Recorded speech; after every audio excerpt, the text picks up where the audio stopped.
আসসালামু আলাইকুম রহমতুল্লাহ। আমরা যে স্থানটা আছি এটা হচ্ছে মুসাপুরের মধ্যে। এটা একটা ঝাউ বাগান।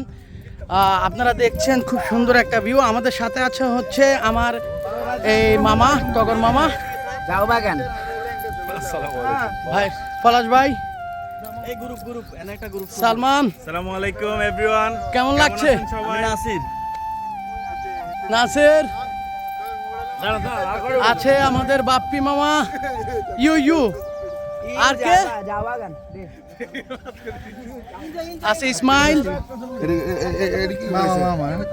আছে, হচ্ছে পেয়ার খান, মাথা গরম একটু, আর নাইম আরো আছেন আমার কাকা এখানে আইসা। কাকা আপনার ফিল কেমন হচ্ছে বলেন?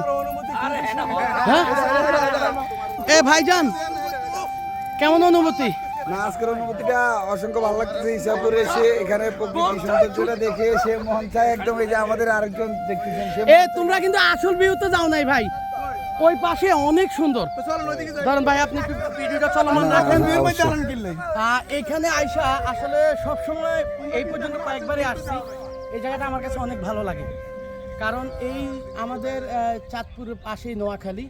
আর এই নোয়াখালীর এই মুসাপুরটা অনেক সুন্দর একটা জায়গা, যদিও এই বর্ষার কারণে, ভাঙনের কারণে অনেকটাই আপনার হচ্ছে প্রাকৃতিক সৌন্দর্য আপনার হচ্ছে বিলীন হয়ে গেছে নদীর সাথে। তো আপনারা আসবেন, এই অঞ্চলটা এসে ঘুরে যাবেন, সত্যি অনেক সুন্দর একটা জায়গা। ধন্যবাদ সবাইকে।